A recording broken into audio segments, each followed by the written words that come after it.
میرے عزیزو، جب نبی پاک صلی اللہ تعالی علیہ وسلم نے یہ ارشاد فرمایا کہ میں اور قیامت ایسے ہیں جیسے دو انگلیاں قریب ہیں، 1400 سال پہلے رسول پاک صلی اللہ علیہ وسلم نے یہ فرمایا تھا کہ قیامت اتنی قریب ہے جتنا دو انگلیاں قریب ہیں۔ اور اب کے زمانے میں تو قیامت کے سلسلے میں جو حضور پاک صلی اللہ تعالی علیہ وسلم نے نشانیاں بتائی تھی وہ تقریباً پوری ہو گئی، بڑی نشانیوں کو چھوڑ کر۔ اور یہ بھی حدیث پاک میں ہے کہ اگلا زمانہ اتنی تیز گزرے گا کہ تمہیں اس کا اندازہ ہی نہیں ہوگا، زمانوں پر زمانے آتے چلے جائیں گے۔ یہ جو آخری وقت کی نشانیاں ہیں، میں صرف مختصر سا ایک پیغام دوں گا۔ شعبان کا مہینہ ہے، یہ رسول پاک صلی اللہ تعالی علیہ وسلم کا مہینہ ہے، اور رمضان کے بعد سب سے زیادہ حضور پاک صلی اللہ تعالی علیہ وسلم کو روزے کی حالت میں کسی مہینے میں دیکھا گیا تو شعبان کا مہینہ فرمایا گیا۔ کبھی کبھار پورے شعبان کا مہینہ حضور صلی اللہ علیہ وسلم روزے سے رہتے، اور یہ ارشاد فرماتے کہ یہ مہینہ ایسا ہے جس میں سارے لوگوں کے اعمال اللہ کے حضور جاتے ہیں، پیش کیے جاتے ہیں، اور میرے آقا فرماتے ہیں اس حال میں میرے اعمال پیش کیے جائیں اللہ کی بارگاہ میں کہ میں روزے کے عالم میں ہوں۔ جب میرے اعمال پیش کیے جائیں اللہ کی بارگاہ میں تو میں روزے کی حالت میں ہوں۔ تو یہ شعبان کا مہینہ جو اب رمضان المبارک کے قریب کر رہا ہے، لیکن بعض بزرگوں نے یہ بھی فرمایا شعبان میں موتیں بھی کثرت سے ہوتی ہیں۔ لوگوں کا یہاں پر حساب کتاب 15ویں شعبان کو جو اب شب برات آنے والی ہے لکھ دیا جاتا ہے، سال بھر میں کیا کیا ہونے والا ہے، کتنے لوگ جانے والے ہیں۔ کئی لوگوں کی کتابیں بند کر دی جاتی ہیں۔ حدیث پاک میں یہ بھی ہے کہ فیصلہ اللہ تعالیٰ فرشتوں کے حوالے فرما رہا ہوگا، حالانکہ جب ہم ماں کے پیٹ میں تھے تبھی لکھ دیا گیا ہے کہ کتنی عمر ہے، لیکن فرشتوں کو جو ٹرانسفر کیا جاتا ہے سال میں ایک مرتبہ، اگلے سال ان کا کیا کیا ہونا ہے۔ اور حدیث میں ہے کسی کے متعلق فرشتوں کو یہ کہا جا رہا ہوگا کہ فلاں 1 مہینے بعد، 2 مہینے بعد، 1.5 مہینے کے بعد اس کی فلاں وجہ سے موت آئے گی، لیکن وہ بندہ شادی کی تیاری کر رہا ہوگا، وہ بندہ جس کی موت کا آرڈر جاری ہو چکا ہے، فرشتے لے چکے ہیں، وہ اپنے کاروبار کے اور اپنے گھر بار کے بنانے میں مصروف ہوگا، اسے اندازہ تک نہیں ہوگا کہ شعبان کے اس مہینے میں اس کی موت کا پروانہ نکل چکا ہے۔ اسی لیے میں عرض کر رہا ہوں قرآن کی آیت اقترب للناس حسابهم وهم فی غفلۃ معرضون، اللہ فرماتا ہے لوگوں کا حساب بہت قریب آ چکا جبکہ وہ غفلت میں پڑے ہوئے ہیں۔ اب جس زمانے میں آپ زندگی گزار رہے ہیں یہ اتنی تیزی سے آپ کے اوپر سے گزر جائے گا کہ آپ کو احساس تک نہ ہوگا، بلکہ ایک حدیث کا مفہوم یہ بھی ہے کہ جوان بوڑھے نظر آنے لگیں گے اور بچے جوان نظر آنے لگیں گے۔ وہ دور آئے آج، بچے تو ہمارے جوان ہو ہی چکے، جو 6 سال کے بچے ہیں، 5 سال کے بچے ہیں، جن کو حقیقت میں بچہ کہا جاتا تھا، اب کے زمانے میں وہ بچے ہی نہیں رہ گئے۔ 8 سال کے بچے وہ بچے ہی نہیں رہ گئے۔ ساری اسکولوں کے حالات ہمارے پاس آئے دن نئی نئی خبریں آتی ہیں، 3ری جماعت کا، 4تھی کلاس کا بچہ خطرناک قسم کے نشوں میں مبتلا ہے جو بڑے بڑے جوان بھی نہیں کیا کرتے تھے۔ تو بچہ کہاں رہا؟ حضور پاک صلی اللہ تعالی علیہ وسلم نے فرمایا تھا بچے جوان لگیں گے اور جوان بوڑھے، اور جوانوں کی حالت یہ ہے کہ سارے مزے اپنے بچپن میں اتنے کر لیے کہ جوانی میں طاقت ہی ختم ہو گئی۔ 25 سال کی عمر میں ایسے لگتے ہیں جیسے کہ بڑھاپا آ گیا، کمزوریاں آ گئی۔ 30 سال پہلے کے دور میں 40 سال کو بھی جوانی کہا جاتا تھا، اب کے دور میں 40 سال تو بڑھاپا ہو گیا۔ 30 سال کی عمر کے بعد آج کے نوجوانوں کے جواب دینے لگ جاتے ہیں۔ اس کی وجہ یہ ہے کہ بچپن میں اپنے آپ کو برباد کر لیا، بچپن میں اپنے آپ کو ختم کر لیا، تو جو بچپنا تھا اس کو جوانی میں بتا دیا، اور جو جوانی ہو بڑھاپے میں، اور جو بوڑھے اصل بوڑھے ہیں جن کو 60-70 سال کی عمر ملی ہوئی ہے، یہ اللہ تعالیٰ کی طرف سے ان کے لیے نعمت ہے۔ باقی قیامت کے قریب جو حالات ہیں وہ اس طرح کے۔ اور مزید میں آپ کو یہ بھی بتا دوں کہ زمانہ ترقی کرتے کرتے تمہیں ایسا سست اور کاہل بنا دے گا کہ تم کوئی کام کے لائق بھی نہیں رہ جائیں گے۔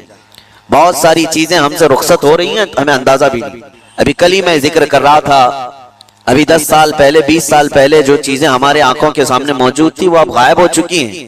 خالی وقت اسے ملے تو نشہ بھی یاد آ جائے، خالی وقت اسے ملے تو عورتوں کی طرف میلان بھی بڑھ جاتا ہے، خالی وقت اسے ملے تو اس کو دولت لٹانے اور عیاشی کرنے کی فکر بھی سوار ہونے لگتی ہے۔ اپنے آپ کو کسی چیز میں مصروف کر لے، اور سب سے بہترین مصروفیت کیا ہے؟ اللہ اور اس کے رسول کا ذکر پاک۔ یہ سب سے بہترین مصروفیت ہے کہ تم نے اپنے آپ کو اس میں مصروف کر رکھا تو اللہ تعالیٰ دنیا کی تمام مصروفیتوں سے تمہیں آزاد کر دے گا، برائیوں سے آزاد کر دے گا۔ قرآن میں رب تعالیٰ فرماتا ہے وَقَالُوا حَسْبُنَا اللَّهُ وَنِعْمَ الْوَكِيلُ، جنہوں نے یہ کہا ہمارا رب ہمارے لیے کافی ہے، ہمارا اللہ ہمارے لیے کافی ہے، اور کیا ہی بہترین مددگار ہے، کیا ہی بہترین وکیل ہے۔ جس نے یہ کہا، اللہ فرماتا ہے اس کے فوراً بعد آیت آئی فَانْقَلَبُوا بِنِعْمَةٍ مِّنَ اللَّهِ وَفَضْلٍ لَمْ يَمْسَسْهُمْ سُوءٌ، اللہ ان لوگوں کو اپنی خاص نعمتوں میں لے جائے گا، ایسی جگہ جہاں کوئی برائی انہیں چھو بھی نہ سکے گی۔ جنہوں نے اللہ کی بارگاہ میں یہ کہا حسبنا اللہ ونعم الوکیل، آگے بھی ہے دوسری آیت ہے نعم المولا ونعم النصیر، جس نے یہ کہا اللہ فرماتا ہے ان بندوں کو اللہ اپنی خاص نعمتوں میں لے جائے گا اور فضل میں لے جائے گا، ایسی جگہ لم یمسسہم سوء، جہاں انہیں کوئی برائی چھو بھی نہ سکے گی، کوئی برائی نہ آ سکے گی۔ اسی لیے کثرت سے اپنے آپ کو مصروف رکھو میرے عزیزو، اسی لیے کہتے ہیں نا خالی دنیا مت مانگو۔ دنیا کیا ہے؟ یہ سب مانگنا کہ میرا بزنس، میری تجارت، میری جائیداد، میری پراپرٹی، میری زمین، میرا فلاں یہ بڑھتا جائے بڑھتا جائے، یہ دنیا ہی تو مانگ رہے ہو آپ۔ اور اللہ فرماتا ہے جس نے ہم سے آخرت مانگی ہم اس کو دنیا بھی دیں گے اور آخرت بھی دیں گے۔ اسی لیے دوسرے پارے میں اللہ نے فرمایا فَمِنْهُمْ مَنْ يَقُولُ رَبَّنَا آتِنَا فِي الدُّنْيَا وَمَا لَهُ فِي الْآخِرَةِ مِنْ خَلَاقٍ، جنہوں نے یہ کہا نا رَبَّنَا آتِنَا فِي الدُّنْيَا، اے ہمارے رب دنیا میں ہمیں کچھ دے دے، اللہ فرماتا ہے دے دیا جائے گا، وَمَا لَهُ فِي الْآخِرَةِ من نصیب، اور آخرت میں ان کا کوئی حصہ نہیں، من خلاق، آخرت میں کوئی ان کا حصہ نہیں ہوگا۔ وَمِنْهُمْ مَنْ يَقُولُ رَبَّنَا آتِنَا فِي الدُّنْيَا حَسَنَةً وَفِي الْآخِرَةِ حَسَنَةً وَقِنَا عَذَابَ النَّارِ أُولَٰئِكَ لَهُمْ نَصِيبٌ مِّمَّا كَسَبُوا، اللہ فرماتا ہے اور جنہوں نے کہا اے ہمارے رب ہمیں دنیا میں بھی اچھائیاں دے دے اور آخرت میں بھی اچھائیاں دے دے، رب فرماتا ہے، اور جنہوں نے یہ کہا اے اللہ ہم کو عذاب دوزخ سے بچا لے، رب فرماتا ہے یہ وہی لوگ ہیں جنہوں نے حقیقت میں حصہ حاصل کر لیا، آخرت بھی مانگ لیا، دنیا بھی مانگ لیا۔ دعا میں ہمیشہ یہی کیا کرو کہ اللہ ہماری آخرت اچھی کر، یہاں مانگ کر کے کتنا لے لو گے، کتنا لے لو گے، کتنے دن تک؟ چلو آج آپ نے صحت مانگی، اے اللہ مجھے صحت عطا کر، طبیعت اچھی رکھ، اچھی بات ہے، لیکن کتنے دن تک رہو گے؟ 80 سال، 100 سال؟ 80 سال کے بعد جب بال سفید ہونے لگیں گے تب پھر تم یہ مانگو گے کہ اللہ پھر میرے بال کالے کر دے، پیٹ جھکنے لگے گی تب یہ کہو گے کہ اللہ میری کمر سیدھی کر دے، دانت جھڑنے لگ جائیں گے کہو گے پھر اے اللہ میرے دانت صحیح کر دے۔ نظام ہے کائنات کا، صحت کو جانا ہے تو جو جانے والی چیز ہے اس کو ہی ہم مانگ رہے ہیں، جو ہم سے رخصت ہونے والی چیز ہے وہی ہم مانگ رہے ہیں۔ اولاد مانگ رہے ہو یہ بھی چھوٹنے والی چیز ہے، یہ ہم سے چھوٹنے والی چیز، ہر وہ چیز مانگتے ہیں ہم یہاں پر جو ہم سے رخصت ہونے والی ہے، اور جو ہمیشہ رہنے والی ہے وہ جنت ہے، اس کا سوال کیوں نہیں کرتے؟ اور ایک امام شیخ سعدی رحمۃ اللہ علیہ کی کتنی پیاری بات ہے، سنو، فرماتے ہیں موت سے بچنا ممکن ہے کسی کو؟ بتائیں کوئی بچ سکتا ہے؟ پاسبل ہے؟ موت سے بچنا کسی کے لیے بھی ممکن ہے؟ نہیں ہے، سب کو پتا ہے، سب کو پتا ہے امپاسبل، لیکن اس کے باوجود بھی بچنے کے لیے 1000 دوائیاں کھاتے ہیں۔ سب کو معلوم ہے کہ موت سے نہیں بچتے ہیں، لیکن اس کے باوجود بھی بچنے کے لیے ہم روز کچھ نہ کچھ کر رہے ہیں، ہم اپنے جسم کو صحیح کرتے ہیں یا بیماریوں کو صحیح کرنے کے لیے پیسہ بھی بہاتے ہیں، سب کچھ کرتے ہیں، ہمیں پتا ہے کہ ہم نہیں بچ سکتے پھر بھی خرچہ کرتے ہیں۔ شیخ سعدی کی سوچ دیکھو، فرماتے ہیں اور انسان کو یہ پتا ہے کہ جہنم سے بچنا ممکن ہے، موت سے بچنا تو ممکن نہیں، لیکن دوزخ سے بچنا ممکن ہے۔ کیا سب کے اوپر کمپلسری ہے جہنم میں جانا؟ نہیں، تو جس سے بچنا ممکن ہے اس کے لیے کوشش بھی نہیں کرتا، اور جس سے بچنا ممکن ہی نہیں اس کے لیے روز کوشش کرتا ہے۔ یہ کیسی سوچ ہے انسان کی؟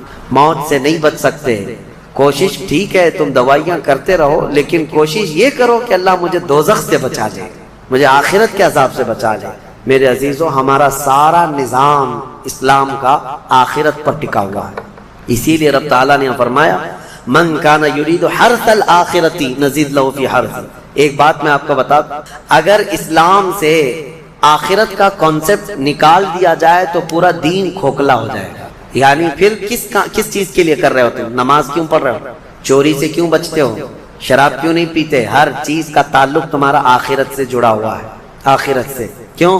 حساب ہوگا، پوچھا جائے گا، میری نمازیں بھی پوچھی جائیں گی، روزے بھی پوچھے جائیں گے، ہر چیز آخرت کے خوف سے ہم دنیا میں عمل کر رہے ہیں، اور اگر آخرت کا کانسیپٹ ختم ہو گیا تو وہی درندوں کی طرح سے ناچتے گھومتے رہیں گے، جیسے دوسری قوموں کو دیکھ رہے ہیں ان کے ہاں کوئی تصور ہی نہیں آخرت کا، ان کا تو یہ ہے کہ اچھے کام کرو گے تو دوسرے جنم میں اچھا بن کے پیدا ہو جاؤ گے، برے کام کرو گے تو دوسرے جنم میں کتا بلی بن کے پیدا ہو جاؤ گے، بس اتنا ہی ہے، اس سے زیادہ نہیں ہے۔ پھر بھی کچھ لوگوں کے ہاں ہے سورگ اور نرگ کا، لیکن وہ بھی اتنا یقینی نہیں ہے، اتنا یقینی نہیں ہے جتنا تمہارے لیے ذہن میں یقینی جنت اور دوزخ کا تصور ہے، یہ دوسروں کے نہیں ہے۔ اسی لیے میرے عزیزو، آخرت کے تصور کو اتنا مضبوط بٹھاؤ، اتنا مضبوط بٹھاؤ۔ مجھے ایک بات یاد آتی ہے کہ ہمارے ایک بزرگ تھے، میرے بڑے دادا، اللہ ان کی تربت پر رحم فرمائے، پورے علاقے میں لوگ اس بات کے شاہد ہیں، جب بھی کوئی کچھ غلط کام کرتا یا چھوٹی بہت بھی چیز ہلکی نظر آتی ان کو، تو ڈانٹنے کے لیے سب سے پہلا جو جملہ وہ کہتے تھے وہ یہی کہتے تھے، کیا تجھے آخرت کا خوف نہیں ہے؟ آخرت سے نہیں ڈرتا؟ یہ ایک جملہ اکثر ہر کام پر، نماز کے سلسلے میں ہو یا کسی کو کہیں پر گپے لگاتے بیٹھے ہوئے دیکھتے تو یہ کہتے آخرت کا ڈر نہیں ہے۔ یہ ان بزرگوں کا شیوا رہا ہے، اولیاء اکرام کا طرہ امتیاز رہا ہے کہ وہ اپنے سارے اعمال آخرت کے خوف پر رکھے ہوئے ہیں۔ حضرت حاتم اعصم رضی اللہ تعالیٰ عنہ بڑے پائے کے بزرگ ہیں، فرماتے ہیں نماز جب پڑھتے تھے تو کہتے میرا تصور یہی ہوتا ہے، میرا تصور یہی ہوتا ہے کہ موت میرے گردن کے پیچھے، ملک الموت یہی ہے، یہ سوچتا ہوں کہ اب آخری نماز ہے میری، آخری نماز ہے، اور دونوں طرف میرے جہنم کے گڑھے ہیں، ادھر بھی ادھر بھی، میں اگر تھوڑا سا بھی ہل جاؤں تو ہو سکتا ہے ادھر کے گڑھے میں یا ادھر کے گڑھے میں، اور پیچھے ملک الموت ہے اور سامنے رضائے الہی ہے اور جنت ہے، میں بڑھنے کی کوشش کر رہا ہوں۔ اس تصور کے ساتھ وہ نماز پڑھتے تھے، اس تصور کے ساتھ، اور سجدے میں جاتے تو یہ کہتے کہ میرا آخری سجدہ ہوگا، ملک الموت پیچھے ہی کھڑا ہے میری گردن کے پاس، اور اگر میں تھوڑا بہت ہل گیا تو ادھر بھی دوزخ ہے، ادھر بھی دوزخ ہے، سامنے کی طرف مجھے پورا تصور جمانا ہے، رضائے الہی ہے اور جنت میری یہاں ہے۔ تو ان کے سارے تصورات ہر کام میں آخرت پر ڈیپینڈ تھے۔ میرے عزیزو، آج لوگوں میں جو بد عملی آئی ہے اس کی ایک بڑی وجہ یہی ہے، ہمارے بچوں میں اور نوجوانوں میں آخرت کا ڈر کم ہو گیا، ڈر کم ہو گیا۔ یہ جتنے بھیانک گناہوں میں آج ملوث ہیں، ان کو ڈر نہیں ہے، ان کو خوف نہیں ہے۔ میں ایک بات بتاتا ہوں، پچھلے زمانے کی ایک بات ہے کہ ایک پرہیزگار شخص تھے، متقی تھے بنی اسرائیل میں، ایک خاتون جو فحش کاموں میں ملوث رہتی تھی، طوائف تھی یا جیسی بھی، وہ آئی اس عابد کے پاس، یہ پرہیزگار شخص تھا، یہ جب آئی تو کہا کہ رات گزارنے کے لیے میرے پاس کوئی ٹھکانہ نہیں ہے، باہر ٹھنڈی اور بارش ہے، مجھے تھوڑی سی جگہ دے دو۔ اس عابد نے رحم کھا کر اپنے گھر میں عورتوں کے رونے پر کبھی شیطان داخل ہو جاتا ہے، مدد کے لیے عورت رونا دھونا جب کرتی ہے تو اچھوں کا ایمان ختم ہو جاتا ہے۔ وہ عورت رونے لگی کہ میرا خود کوئی سہارا نہیں، بارش میں بھیگ جاؤں گی، میں تڑپ تڑپ کے ختم ہو جاؤں گا۔ اس عابد شب زندہ دار، اس نے اپنے خانقاہ میں جگہ دی تھی۔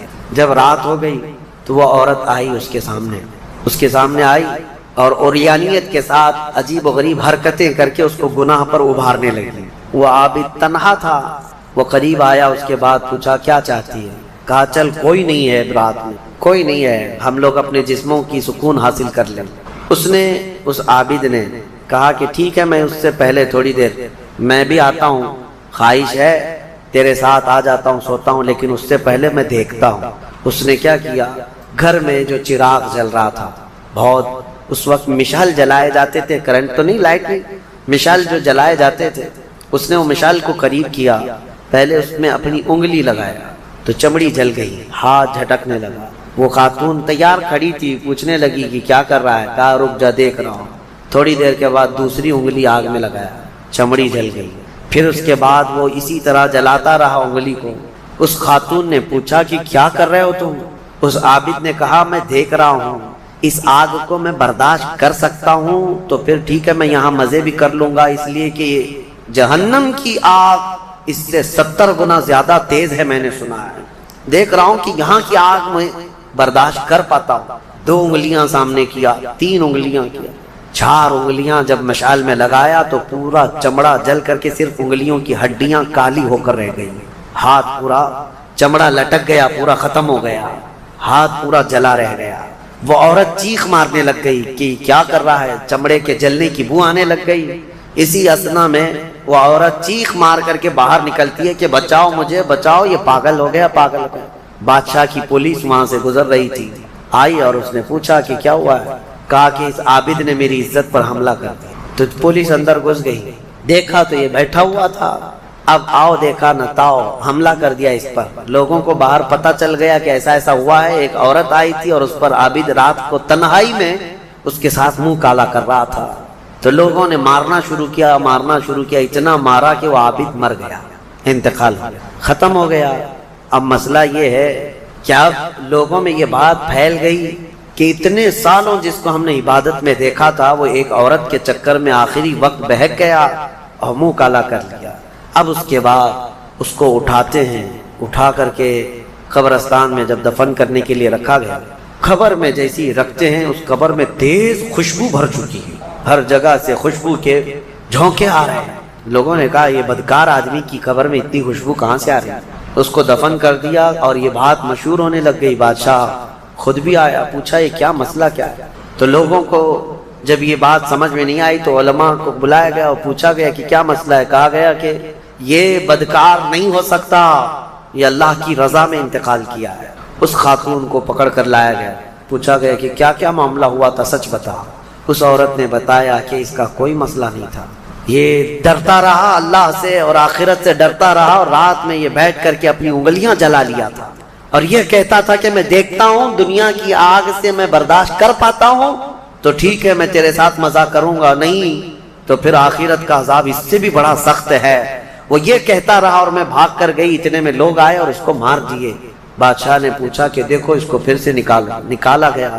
اس خاتون کے بتائے ہوئے اعتبار سے جب دیکھا گیا تو اس کا ہاتھ جلا ہوا ویسے ہی موجود تھا، جلا ہوا ہاتھ ویسے ہی موجود تھا جیسے اس عورت نے واقعہ سنایا تھا. پھر لوگوں نے بہت توبہ کی کہ اس کو مارنے کا کیا گناہ تھا، اس کا جرم تھا، لیکن بہرحال وہ شہید تھا. اس حکایت کو نقل کر کے فرماتے ہیں صاحب حکایت کہ یہ وہ لوگ تھے جن کا ہر کام آخرت سے جڑا ہوا تھا. وہ ایک حرکت بھی کچھ ان کو دنیا میں ڈگمگ نہیں کرتی، ان کے پاؤں کو نہیں پھسلا پاتی. کیوں؟ وہ ڈرتے اس بات سے تھے کہ آخرت میں کیا ہوگا، آخرت میں کیا ہوگا.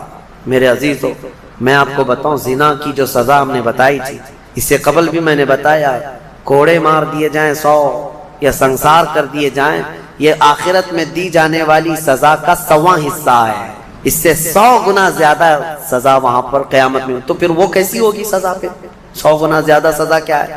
اسی لیے فرمایا گیا جہنم کا ہلکا عذاب. پوچھا گیا حضور سے سب سے کم عذاب کیا ہوگا، سب سے کم کسی کو عذاب دیا جائے گا اگر دوزخ میں تو کیا ہوگا؟ فرمایا گیا کہ اس کو آگ کی جوتیاں پہنائی جائیں گی جس کی گرمی سے اس کا بھیجا پک کر کے ابل رہا ہوگا. یہ سب سے ہلکا عذاب ہے دوزخ کا.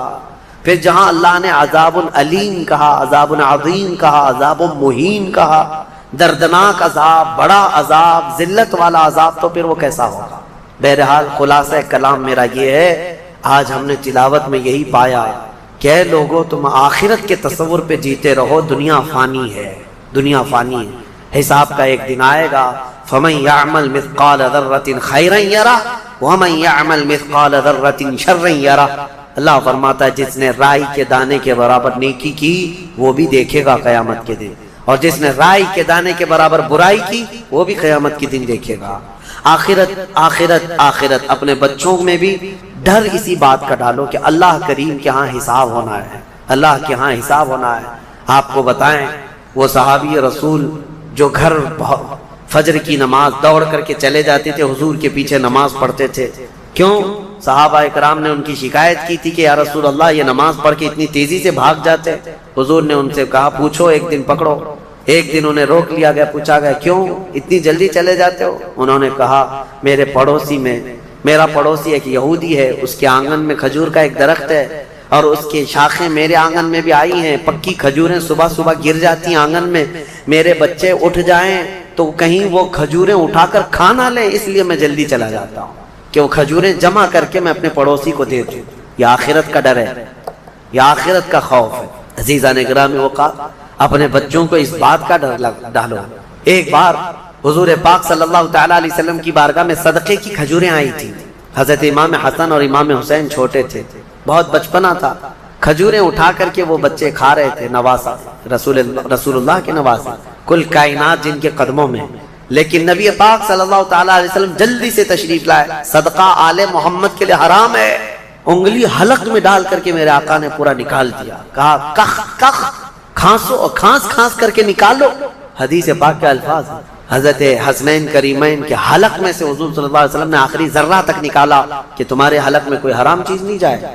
آخرت کا ڈر تھا یہ آخرت کا خوف ہے، جو چاہے چبا لے، جو چاہے بھر لے۔ اپنے بچوں کی تربیت بھی اسی انداز سے کرو کہ اللہ کے ہاں حساب ہونا ہے، اللہ کے ہاں حساب ہونا ہے۔ بچپن میں جتنا تم آخرت کا تصور اپنے بچوں میں ڈالتے جاؤ گے، جوانی میں یہ اللہ کا خوف ایسے ہی رکھیں گے۔ الحمدللہ آج مجھے فخر ہوتا ہے، کچھ نوجوان آتے ہیں اس بات کا سوال کرتے بھی کہ ان کی نوکری میں فلاں چیز ہوتی ہے، یہ میرے لیے حلال ہے یا نہیں؟ ورنہ آج کے اس پرفتن دور میں کون پوچھنے والا ہے؟ کون پوچھتا ہے؟ کیا ہمارے ڈیوٹی ایسی، ہماری جاب ایسی ہے، ہمیں بتائیں کہ یہ حلال کام کر رہا ہوں یا حرام کام کر رہا ہوں۔ اگر انہیں لگتا ہے شبہ ہے تو وہ نوکریاں بھی چھوڑ دیتے ہیں، نوکریاں بھی چھوڑ دیتے ہیں۔ ایسے بہت سارے نوجوان الحمدللہ۔ یہ ہوتا ہے آخرت کا خوف جب سوار ہو جائے ذہن میں